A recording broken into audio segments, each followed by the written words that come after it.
kulanti wanaagsan oo wacan meel kasta oo naga daawanaysaan kuna soo dhawaada waraysigan aadka u kooban oo aanu ku waraysanayno fanaanka caanka ee Maxamed BK oo garabkayga fadhiya waraysigan ayaa wuxuu daaran yahay hadalkii hameen hore uu Maxamed ka yiri meel uu xaflad ku dhiganayay oo dad fara badan oo Soomaaliya siyaabo kale oo fasireen qaarna ay aad uga caroodeen taasoo sababtay habaar iyo eedayn iyo colaad iyo dadkii Soomaaliyeed ee bulshada ahayd in la iska hor keeno waxaan weydiinayaa Maxamed marka hore maxaa ku kalifay waxa inuu yiraahdo fanka iyo siyaasadda in la isdhex geliyo ma khasaba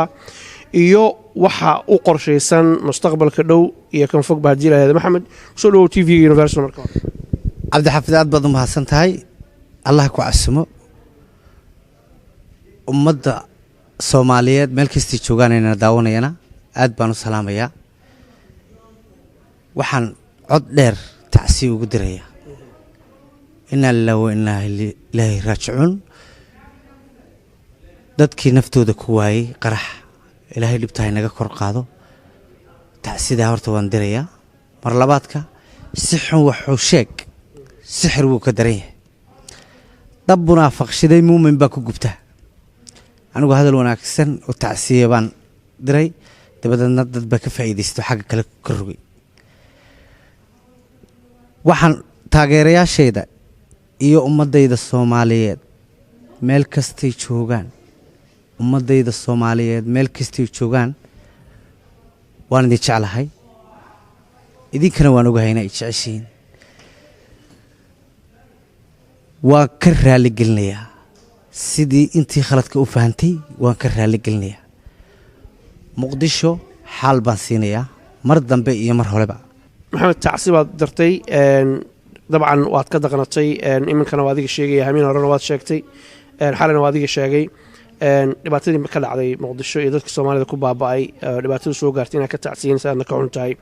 waa garanay fanka iyo siyaasadda inaad isku dhaxoodimiyaa doonaysaa mise waxaad doonaysaa inaad kala weecisid si aan taageerayaashaadu aysan isugu dhicinin bulshaduna isaga hor imaan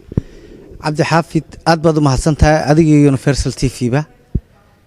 aad baan idinku mahadnaqayaa fanka iyo siyaasaddu biikahan waa iska kay murgeen laakiin waan kala saaraya anigu fanaan Soomaaliyeed baan ahay muraayada gariina sitay waan iska saaraya fanaan Soomaaliyeed baan ahay meel walbana waan tagayaa socdaalkayga Yurub markaan dhameeyo UK aan dhameeyo ilaa Muqdisho waan tagayaa labadayda showay ugu horeeyana waxaan ku caawinayaa dadkii ku waxyeeloobay Muqdisho qoysaskoodii inna lillahi wa inna ilayhi raaji'uun ilaahay ha u naxariisto anigu Soomaali waan jeclahay ma nacbi si xun wuxuu sheeg sixir wuu ka daran yahay qof baad keligii dadkaba adigu daacadaad u tahay inta u dadaalaysa daryeelkiisa iyo naftiyo sidoo u dulmari lahaa da'dii u dhaafin lahayd hawliga ugu daashay ficil inta isaguna dil iyo xarkiya dabin laabayo ku maqan dibid laabiyada marka fanaanku qof markuu caan noqdo dhibaato ma waayo YouTuber sida wax xaganayad helaysaa